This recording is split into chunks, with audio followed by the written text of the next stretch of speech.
Okay, hello everybody. It is the time. We will give it just maybe a couple of minutes because we're going to uh, introduce ourselves and talk a little bit. So we're still waiting for a few more people to come. We had a pretty huge registration, 130 people. And of course, most of those people do not come. That's usually the case. But that doesn't matter because you will be receiving the slide decks and you will be receiving the recording. So you will be good about this. Now, let me check everything. I want to make sure it's working. So if I go back to Zoom and I go on chat and I have the list of my participants, then could you please confirm that you can hear me okay?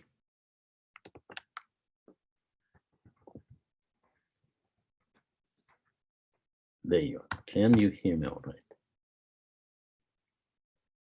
Yes, okay, that is good. So that is our subject. I believe we will start. It's 12:02 Central Time.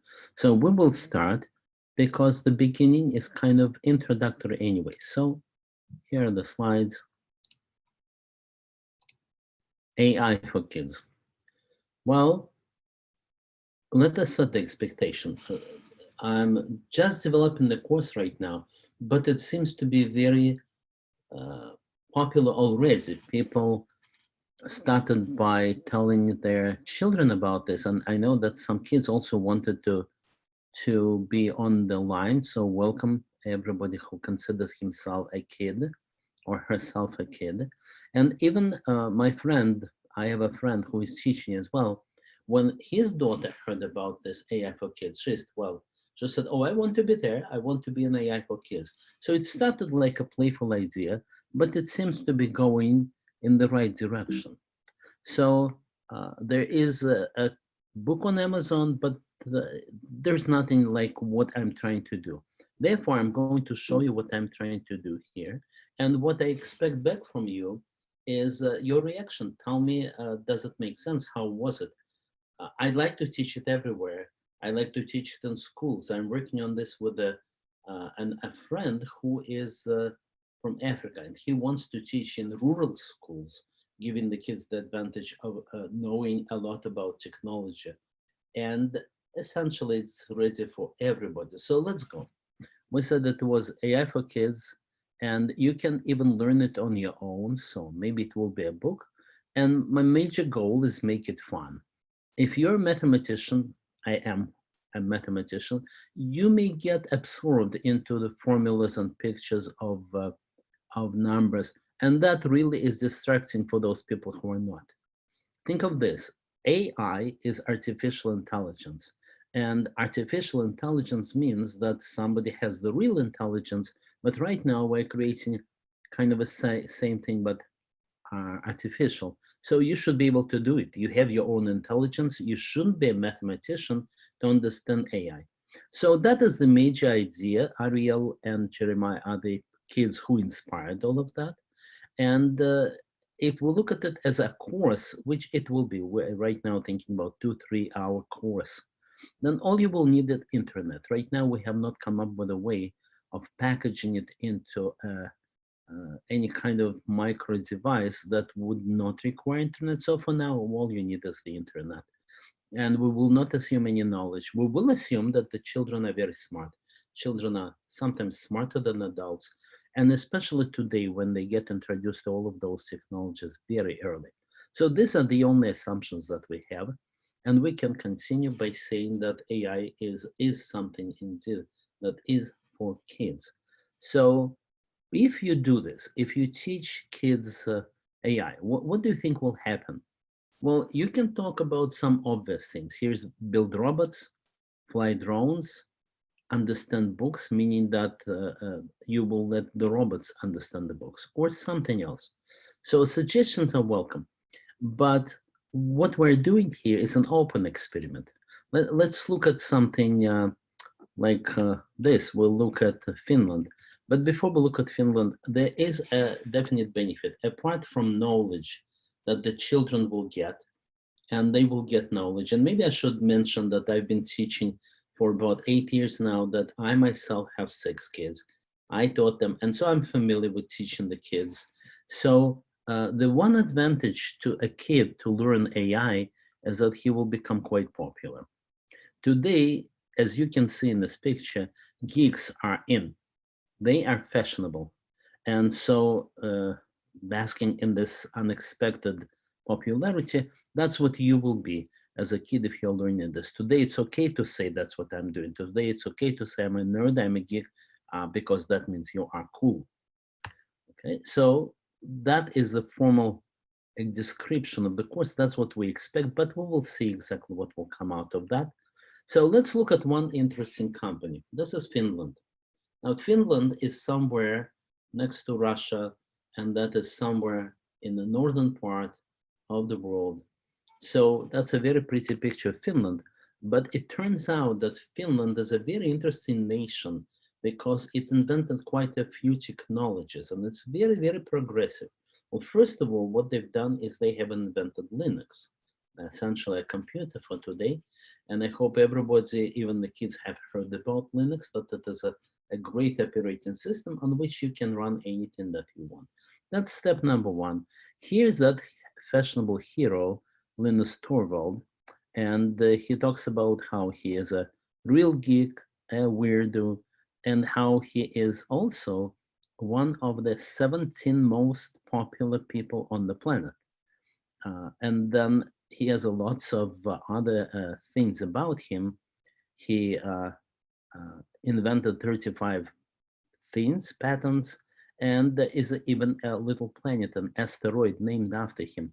So here we talked about that he also invented other things, not just Linux. So that is the nation that we're talking about. That same nation invented chat, the very first chat, which here it looks like quite an ancient version of that, but then they redid it, and it became whatever we use, all of the messages that we use on the phone. That was the first one. Actually, it turns out they also invented the first internet browser. At this time, the internet already existed. That was 1998, but the browser did not. So their browser was the most first. I'm not giving the name because that wasn't the well-known brand. Okay, and another amazing fact, they also invented Angry Birds.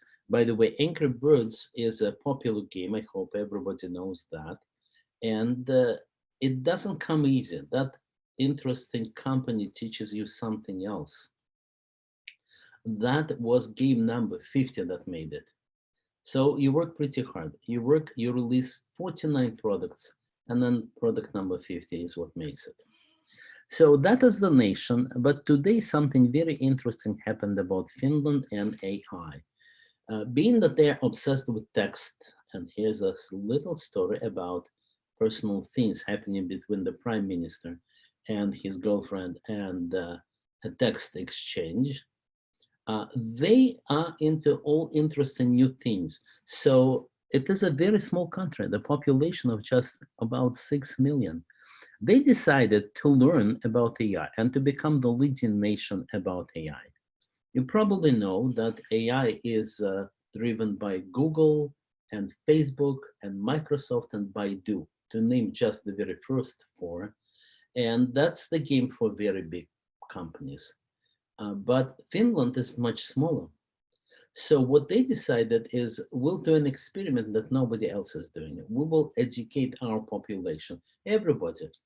The article about this talks about a 60-year-old dentist, and she wants to learn about AI.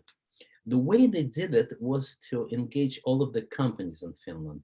And with the support of the companies, now they offered that kind of course to everybody in the country. Well, they didn't know what will happen. They did it just a year ago. At this time, you saw a little publication about Finland is teaching 1% of their population AI. And by now, probably it's already 2%. But something did happen. If you look at what happened by the end of 2019, then they decided, hey, we have a great course. And this picture represents exactly the open source, open for everybody course Moreover, you can do it in 24 languages. So whatever your language, very likely that there will be a language that you understand pretty well. So that's what happened out of one country, and who knows what else will happen. Well, the same thing here. We don't know what will happen with AI. AI is a big area of fear. Will the robot take my job away, right? And there are a few points of view. One of them is that no, it will not take your job away. It will help you do your job, which is the most optimistic, and quite enough serious people think that way. So that's what we will assume. We will assume that let's learn about AI, let's learn about robots who are our friends. So let's do this. We understood why we want to talk about AI, but now let's really talk about the AI. Now here, I will have to do a little drawing. You will see what I'm doing, but you will most likely not hear what I'm doing. So first of all, quick draw. I need to click on that link, and here's quick draw. What I will do is I will give you that link as well so that you can follow along. Here is the link for everybody who has the chat open here on the chat. First thing.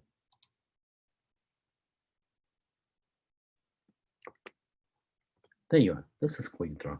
I'll say so. Quick draw from Google. So what will happen is that once I begin drawing here, it will tell me draw this. And then it will only give me 20 seconds to draw that. And it will be guessing. If you're doing this, you will hear that it is saying, I see a snake, I see a scissors, I see whatever it says. So let me try to draw something. Draw a bus. And of course, the pictures here are done by my daughter. She knows how to draw. I don't. So let us see, I quickly draw a bus. I see line. I see diving board, or pillow, or keyboard, or bench. I see postcard, or spreadsheet.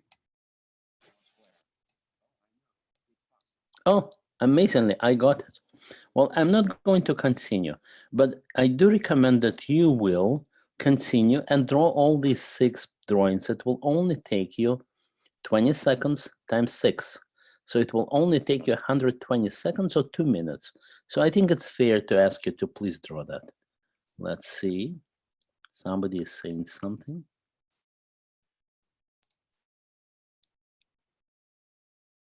You don't get the website in the chat. Just above, Sundar, just above what you said, there was this, but here's what you can do. I will tell you what it is. It says quickdraw.withgoogle.com. So I'll type it here again, because maybe that will get it to you. Oh, wait a second. It says I'm not doing it to everybody. That is why. How about this? That was sent to all panelists and all attendees. Now you should get it. Okay, that's great. So please, let's spend those 2 minutes and let us draw. And by the way, keep imagining yourself being a kid. Keep imagining yourself as somebody who is very curious, very interested, probably not that long span of attention. So we need to get feedback from that situation.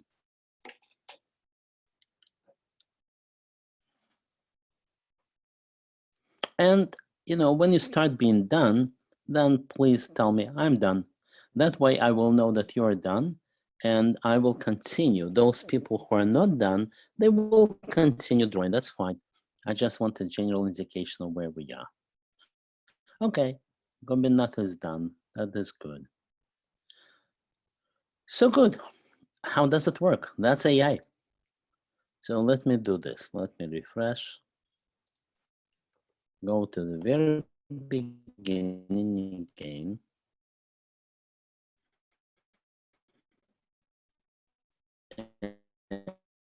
And see what it is. It's this is an AI experiment. You draw, it guesses made friends from Google, but then so far.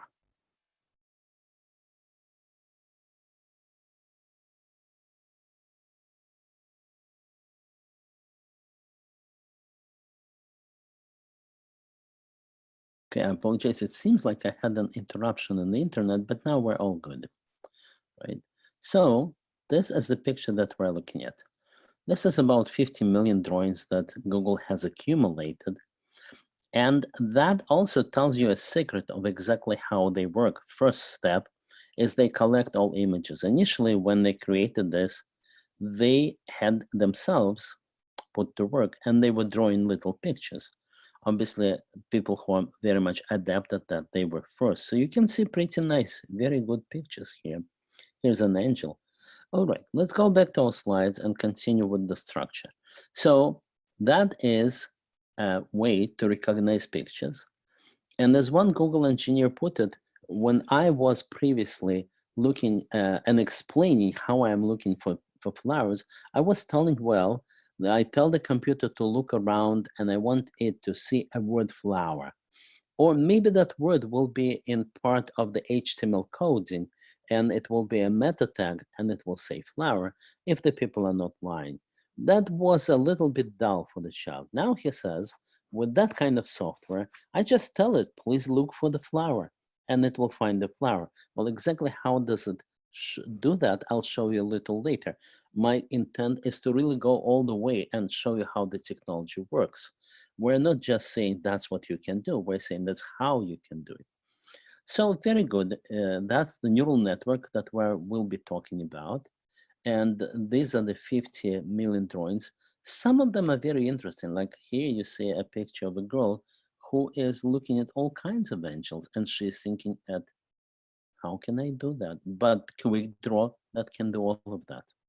So that is important. Another important thing before we go into exactly how is the fact that this is a lot of data. That data is 50 million images. That makes Google richer than other companies because other companies do not have 50 million. Well, Google is nice. It usually allows you to download the data. It is sincerely interested in promoting AI everywhere, and so are other companies. That is the trend today. The knowledge is for everybody, and everybody can get it. It's only the question, those who want to get that knowledge get it. That picture shows that this data is the new oil, and that if you want to become rich, you collect data. Well, you also you also accumulate the knowledge of how to process that. Very good. So, well, how does it really work inside? Here's how it works. It will first ask everybody to draw all kinds of shapes, and then it will run a special software called neural networks that allow you to recognize a specific shape. Not everything in the world. You may notice that when you started drawing your sketches, then you didn't do this. You didn't say, I'm drawing something, and you Google guess what it is.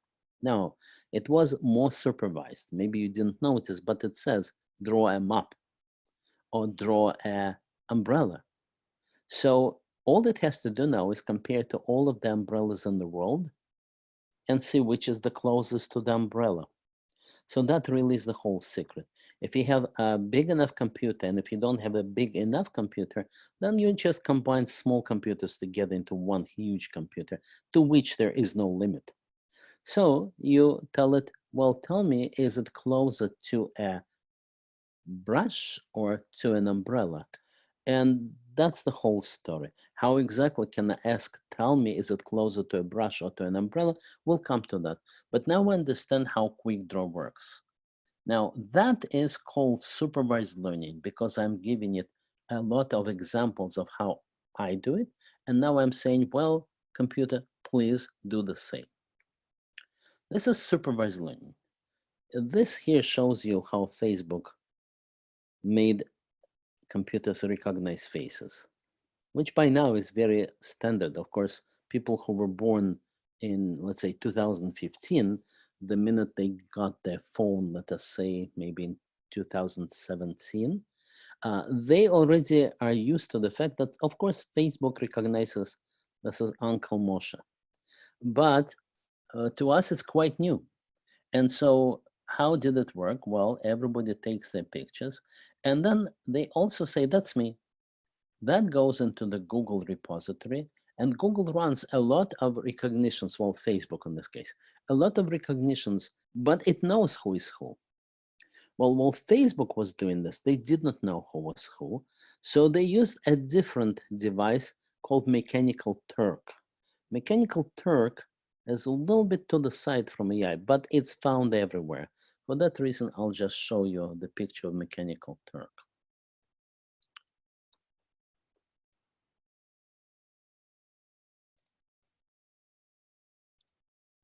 Not the Amazon Mechanical Turk as yet, but a regular Mechanical Turk.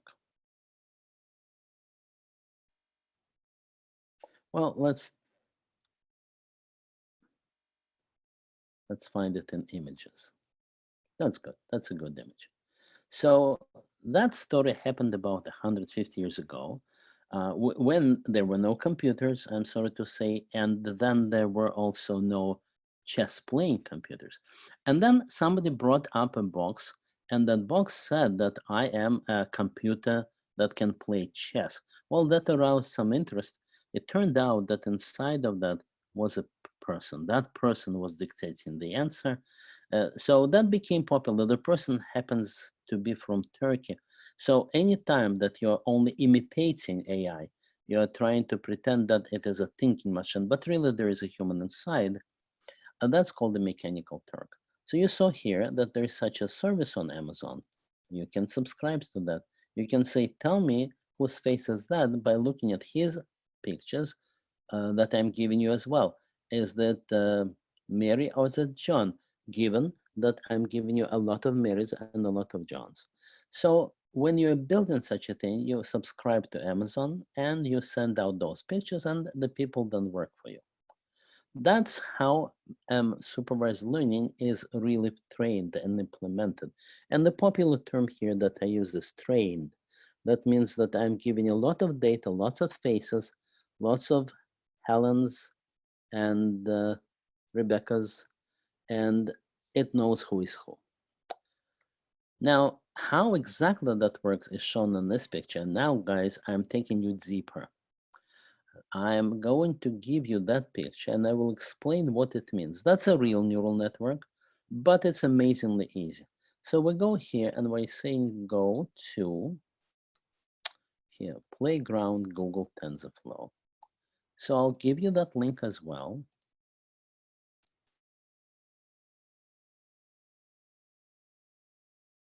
Don't want to give extremely long link. All I need is the beginning. By the way, in the slides, all of these things will be given to you in the slides. So you don't have to look too much. Why it doesn't want to do this? Well, let's do another tab. So we're saying Playground. That's the link that I really need. So that's what I'm giving to you. Okay. And here it is on our chat.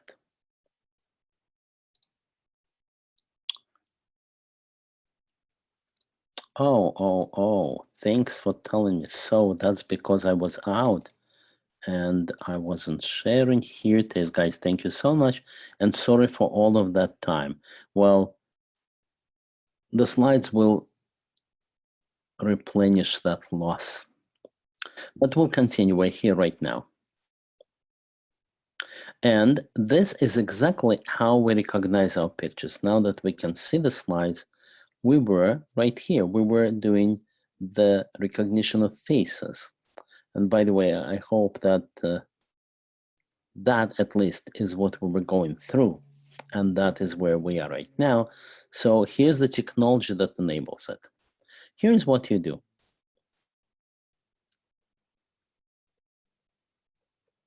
You tell the computer, well, here's a cat, here's a dog, here's another cat, here's another dog. In this case, all of them are represented by dots to make it simpler. But what you're really putting in is those examples that you know. The examples can be, I speak and I tell you what I mean. That could be an example. The examples could be faces. The examples could be images from QuickDraw.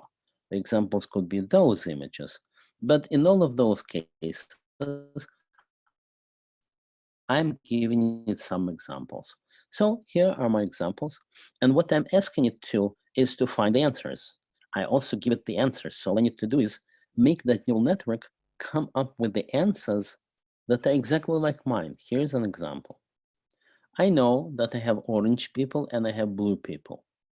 And I want to distinguish when a new person comes in, I want to know, is he orange or she is orange or is she blue? So I'm given a lot of examples. In this case, there are 100 examples of orange and blue, and every person is described by just two numbers.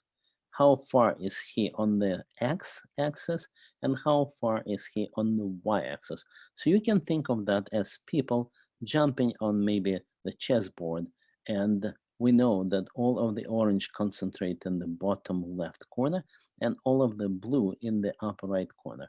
But who can give me the formula, or who can give me a neural network, which I have not explained this yet, I remember. So who can give me a neural network so that I can see immediately who is who?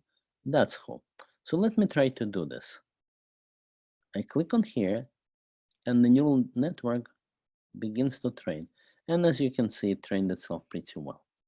Now, when we say train, what do we really mean? We mean that the neural network should read all of the thousands and millions of possible inputs and then learn or train itself to recognize them with the given outputs.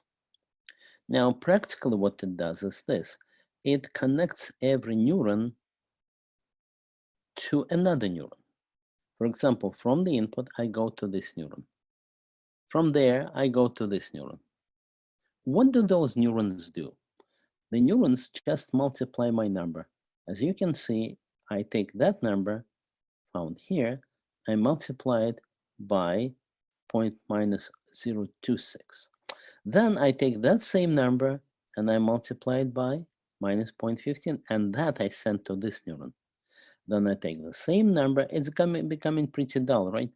And I'm taking this number and multiplying it by 0.43, sending it to this one. Well, this is it. That's what neural network does. Initially, people investigated how does brain work, and it seems that it works very close to this picture. Well, by now, they recognize that this is a good picture and it gives us very good results. You can recognize cats versus dogs, but the real brain is more complex. Here, I'm showing just one neuron, and that neuron can only decide yes or no. I don't even need that many. I could just have one neuron. It would find the result just as well. There you are. It's a little bit slower because if your brain is smaller, then you think slower, but it still works. For more complicated data sets, let's look at a more complicated data set, like this one. Not that easy, right? For that, you would need more neurons. You can compare this to a voting situation. Let us say you have a lot of people and they vote on a certain proposal like, let us allow AI use the bathrooms, for example. So we can have multiple people voicing their opinions and everybody will have their own opinion. So one neuron won't be enough to create a fair voting with multiple people. We'll need to add a lot, and that's what I'm going to do here. I'm adding more groups of neurons, and I'm adding more neurons here. So I have one group of neuron and another one, and maybe even more. These are called layers. Those groups of neurons, they're called layers. And I'm allowing to train. So let's do it. And you see, that's kind of a harder problem, but it's still solved by changing those numbers. So it is a lot of numbers to change. And if you want the computer to do this, you have to give him a lot of power. How do you give him a lot of power? I'll tell you a little bit later. Now, I didn't explain just one thing. So I said that you multiply it by certain number, send it to this neuron. What does the neuron do with all the 4 inputs? Well, it adds them up. That's what it does. It adds them up, but then when it comes out of here, it changes that number somehow. How exactly does it change it? This is controlled by here. This is called the activation function. And as you can see, there are a few functions that people found most useful and popular. One of them is mystical ReLU. So just remember that word ReLU, and later on we'll talk about what that means.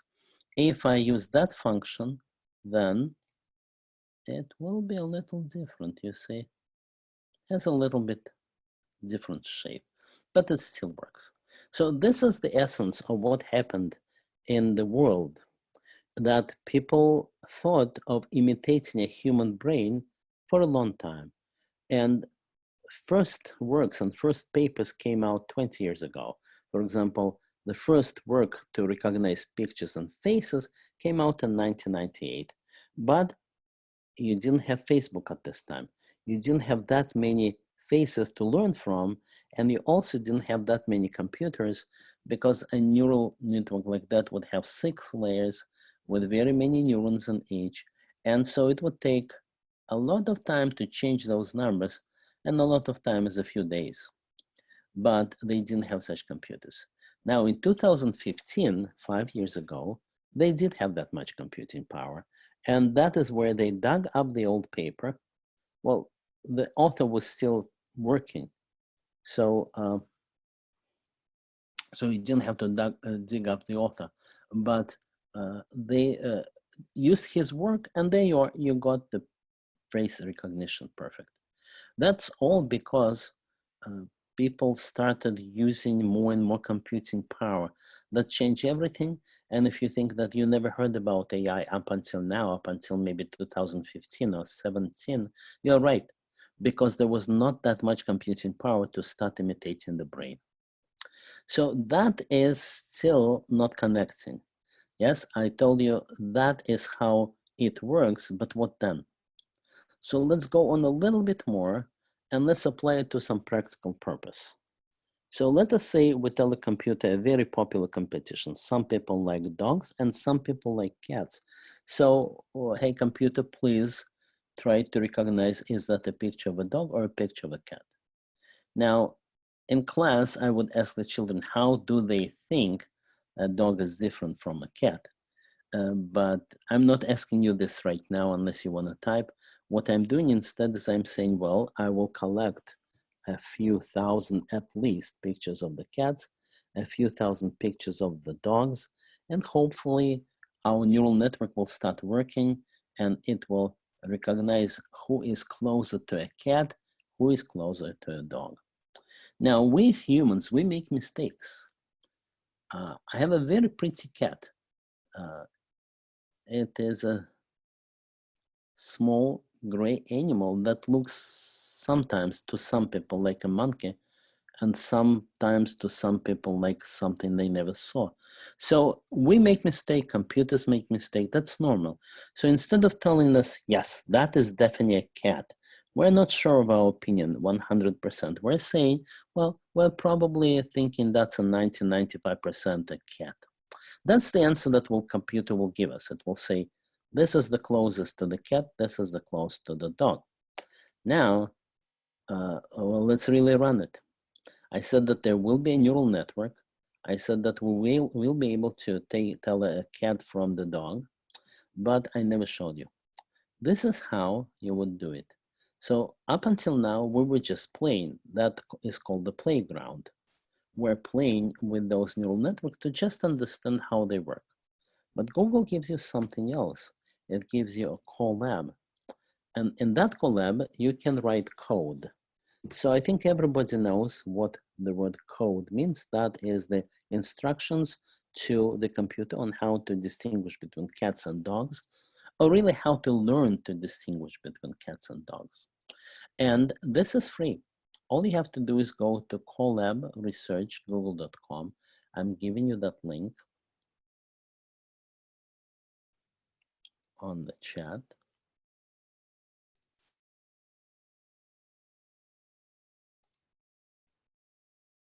There you are. And you can play with it. So anybody can do it in any place as long as he or she has access to the internet. And what you do is when you get there, you see this presentation. Again, it says only to all panelists. How so? I'm giving it to everybody now. Okay, now you all have that. So if you open that, most likely you will see this picture where you will be able to upload additional code right here, read that code. It really stores it on your Google Drive. So you do need your account. You see it says that I'm logged into this account. So that's what we see. And then I would upload the code. Now to upload the code, you just do this. And there will be an upload tool. But I have already done this. So if I go to this place again, and if I see what I have already uploaded, then I have already uploaded a little lab that tells the difference between cat and the dog. And since we don't have all the time in the world, I have also run it. Usually, the computer learns to recognize the cats and the dogs by looking at the data, and that takes a long time. So first thing that I will do is I will tell you the computer, please be fast. For that I'm saying runtime where you run, change your runtime and make sure that it is a GPU. It is. Now you probably know the term CPU and GPU. That is a regular computer CPU and a computer for gaming, which is much faster, the GPU gaming processing unit. What you don't know is that it's a pretty expensive thing. Some gaming computers cost between, let's say, $3,000 to $6,000. Well, Google lets you run that for free. You see that I'm logging in, I'm not paying anywhere. Google even gives you a little other thing called TPU. So for now, let's just limit ourselves to saying that this is the most powerful processing computer, which they also give it to you for free. Very nice. So we're going to limit ourselves to GPU and run like that. Now, this is the code. This is what behind this. No, not this, but that, right? That was just a picture. Well, that's real. Now, I'll have to read it a little bit just to explain to you, but don't worry if you don't understand all of the code, because you usually don't start writing it like this. Instead, you're looking for a good example of doing something, like you want the software that will answer for you in the court of law. So you look for software for answering in the court of law. Here also, you will be looking for good software to tell the difference between cat and the dog. Now, what we're doing here is we're getting some cat and dog data, which we have already put on the cloud, and we're downloading this. The next step is I need to unzip that file. I need to get those cats and dogs out of the bag. That is what's happening here. And since I already ran all of that, that's why we don't waste any time. We just see the results. Then the next step is we can train the network. We're saying here is the data. So please train yourself and understand who is a dog, who is a cat. I will give you more cats and dogs, more pictures, and you will be able to recognize. Here's where it begins recognizing that. Here's some dogs. That's what the computer thinks are dogs. It doesn't know for sure, but it says that's the highest probability. For example, for that, he says the probability that this is a dog is 1.0. 1.0. So there he is completely sure, that computer is sure that yes, indeed, it is a dog, as you can see. Some are pretty complicated pictures, as you can see, right? But we also agree, that's all dogs. Well, let's look at something where it wasn't all that sure. Let's look at those pictures which were doubtful, like that could be a monkey behind the bars in the zoo, or no photo available, it didn't know. Or here, well, these are people. So it doesn't really think, they might look like cats, maybe or dogs, but no, we understand they're real people. So that's the case of that cat, for example. So that's the case where the algorithm wasn't completely sure, but it honestly told me that we're not sure. So that's how it can tell the dog. Can it tell the cat? Yes, here are some cats, and it says, I know these are cats. Probability is 1, that's not a dog. And as you can see, we would agree with that. And you see, it's quite smart about finding multiple cats. One cat obstructs the view of the other. So if you like cats, that's a pity, but it works. Now, were there some cases where the cats were not really cats and it wasn't sure? Let's look at that as well. Yes, that was something uncertain. I think that is a dog. I also think that's a dog. So that was the lowest probability of a cat. Okay, not perfect, right? We see it's not perfect. So what do we do next? Well, next we go and ask those data scientists. We absolutely need a cat or a dog for sure. And so the data scientist tells us you need more pictures, you need more training, you need more computing power. All of that is doable. Now, practically, if you're a kid and you want to do this, here's what you would do. You would email me and I would upload you, I would email you that text because that's what you really need. You need that code. So I will send you the code, you'll get it as an attachment in the email, and then you will go to Colab, research Google, and upload that and run it. And then you would like to do something else. For example, you'd like to collect more pictures, not dogs and cats, but something else, something that you like, something that's useful. One of the useful things could be, is that your brother or no? Or something else, you will find out. So that is how you do AI, because what we're doing here is really doing AI. If we say that AI is whenever you know how to do it, you just want the computer to also know, then that becomes AI. So that's for pictures, right? And by now, pictures are very good. Everybody recognizes pictures. Facebook, it is a standard there. What we would like to do is understand what people are saying. So there are 3 major areas. One is understanding pictures. The other one is understanding what people are saying. And then there is a third one that understands what's going on. Because you want to know, let us say you have a few people, they're doing something around the truck is open. So are they loading this truck or are they unloading this truck? The only way to know is to compare a few pictures, few parts of the movie. So there are special neural networks that can do this. But we will look at one very specific neural network that is called BERT. Now, the reason it's called BERT is because BERT is a doll, as you can see, and you would say, well, is there such software as Ernie? Because that's also a doll, and it turns out, yes, that Google invented BERT, and that Baidu invented Ernie, and all of that you can also play with. Google itself plays with BERT today for about a year, and they use it to understand what you're saying. One of the examples of what they do is this. Let us say you want to ask, can I pick a prescription for a friend from the pharmacy?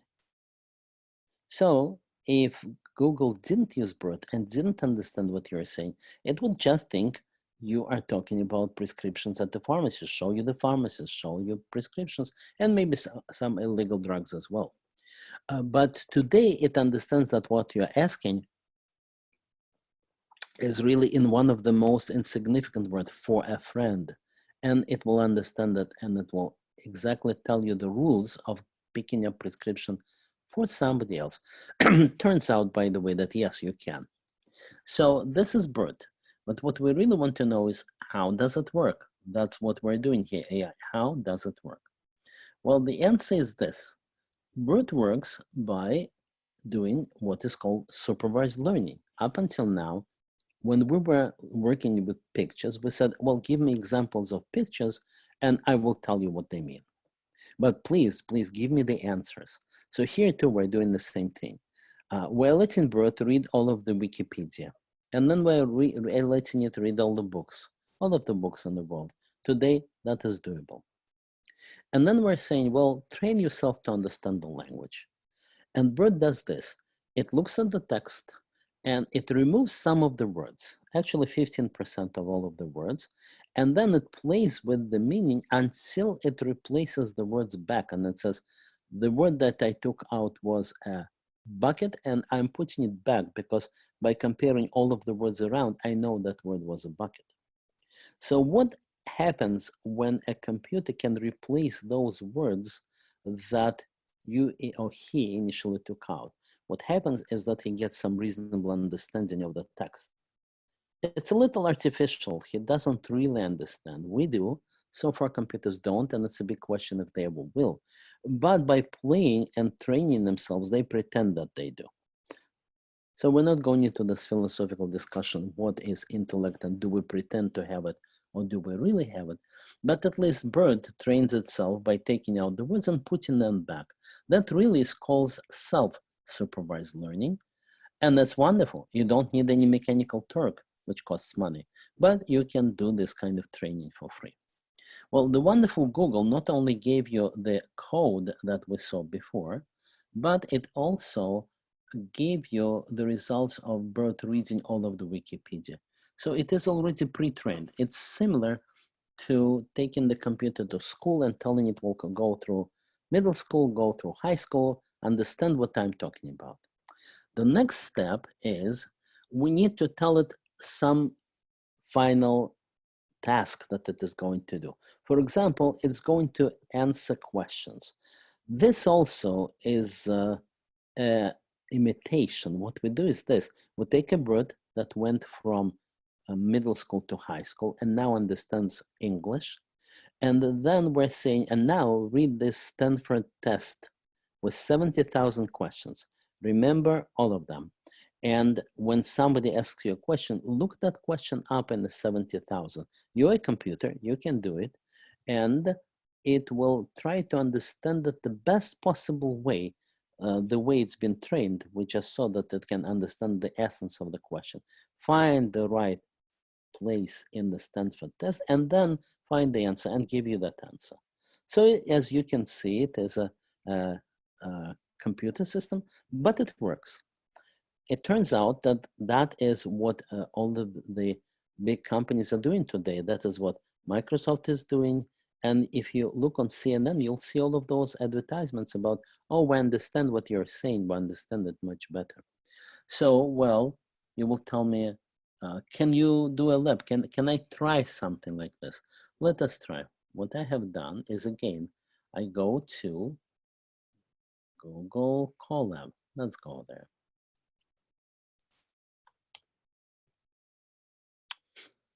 And I have run through a BERT lab like this, and I have uploaded it. My only real question is, did it run? Because you remember that it takes time to learn and read all of the books. So here, did it really run through everything you know? Well, I let it run. Let's see how far did it go. It collected all of the data that it needed. In this case, it learned English from the Wikipedia, but I'll give it a very specific task. I'll say, can you understand what the person is saying about that movie? And is he positive or is he negative? Did he like the movie or no? So let's go here. We will follow the instructions. We'll download all of the previously existing data, and that is hosted by Stanford. So now, in addition to that, we also get the data from the movie database. It's called Large Movie Review Dataset, IMDb. And we are getting this data and we're training ourselves to answer questions of that sort. Did he like the movie or he didn't? So that code you usually copy paste, you understand what you need to do. And in this case, you decide on some of the other things. Will I be taking these words out?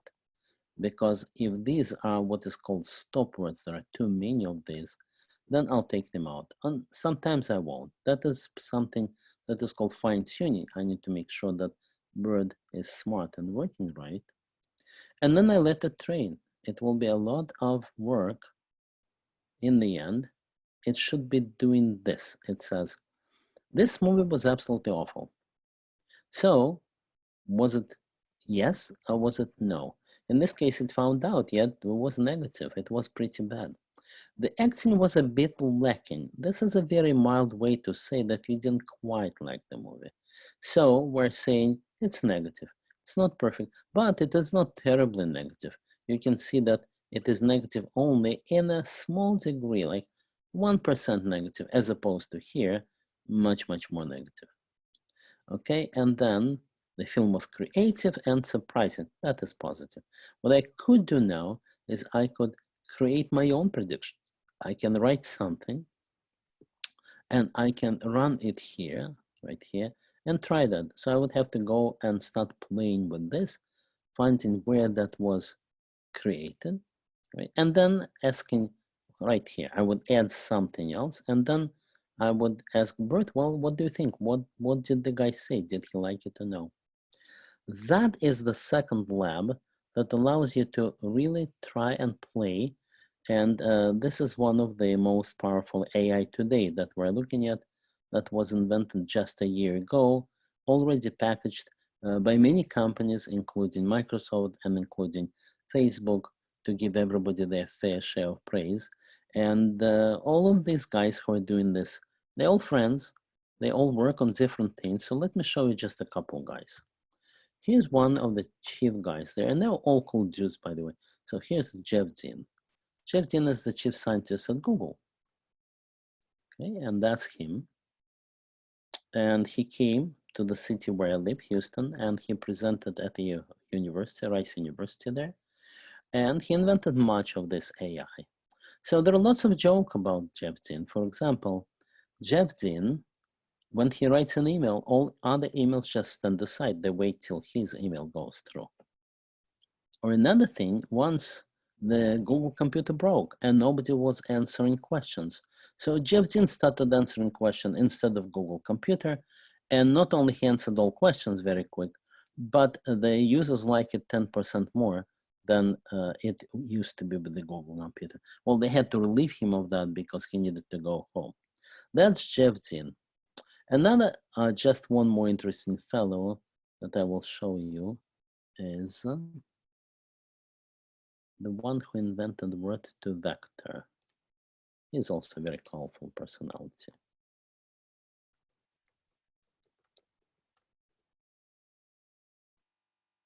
Thomas Mikolov. So let's look at Thomas Mikolov. And let's look at what he does.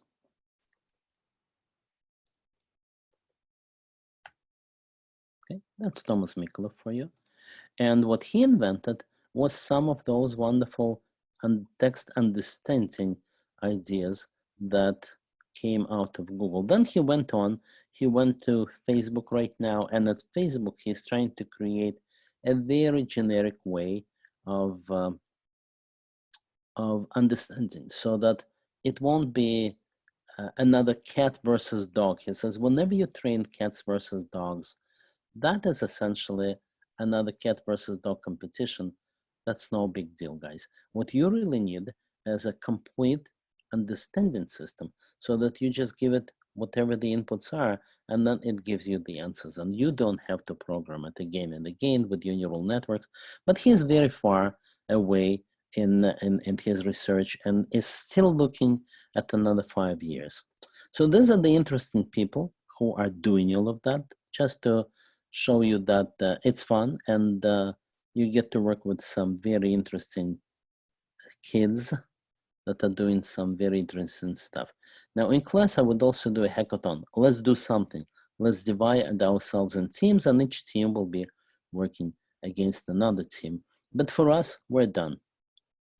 So now we have some time to answer questions. I think I see the questions and answers. Is anyone monitoring this? Well, that was my fault where you didn't have the slides. Okay, so here are the question and answers. Let's see if there is anything on the chat.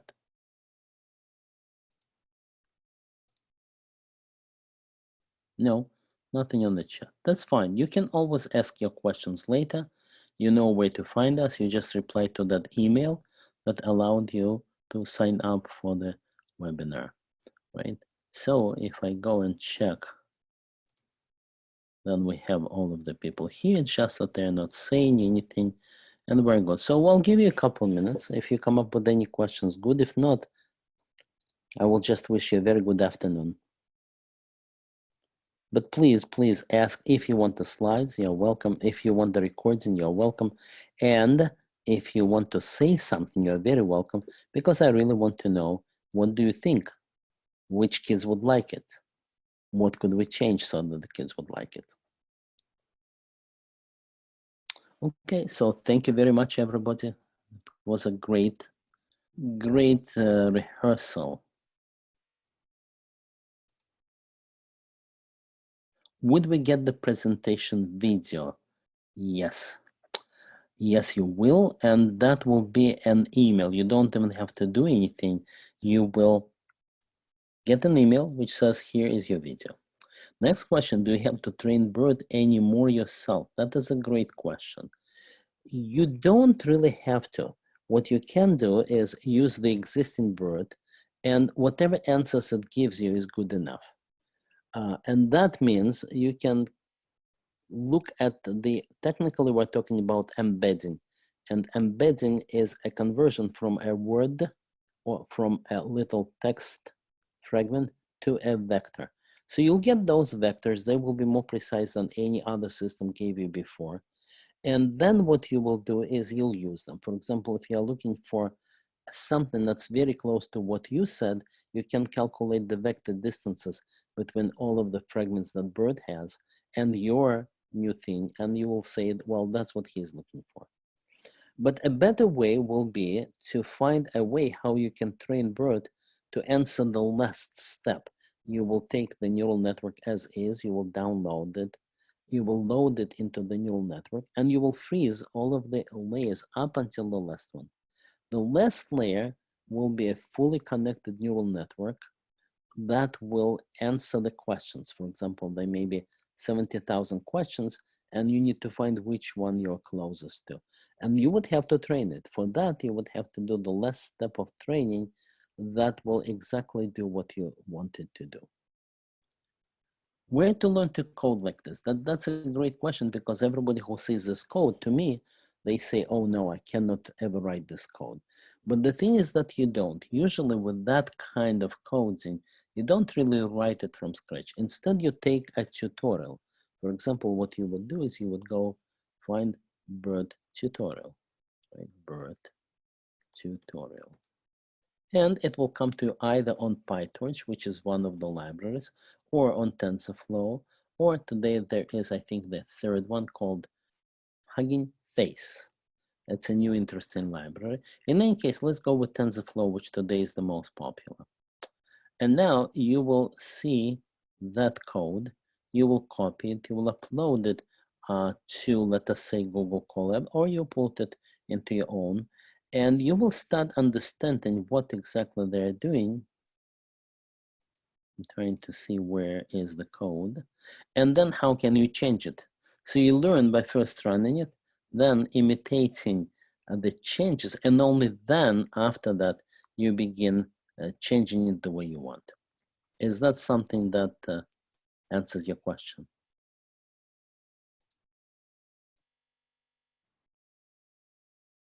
Yes, you would get a presentation video, and you can also get the slides with all of the links, so either or.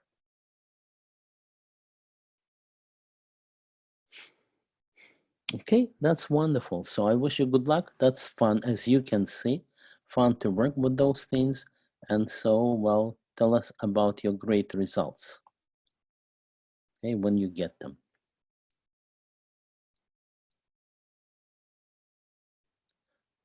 I see some chat. The last question and answer. What's the intended age? Between 9 and 14, that's what my friend tells me, who works with schools. According to him, there is a little issue. Below 9 requires a custodian or guardian, and that's a bit too hard. So he always goes from 9, and then to 14 he considers a kid, and he teaches therefore in schools. Like in Houston, if you know Houston, there's Pearland, that's the area, and that is where he either teaches in schools, And he does all kinds of things. That's who introduced me to the idea. He teaches IoT, so he teaches a lot of things. He himself is from Africa, but he grew up in the States. He has a PhD from Boston University. That's the kind of things that we're doing and that he is doing. All right, Jose, thank you so much. Thank you. So I'm saying goodbye, everybody. Have a great weekend. Thank you, everybody.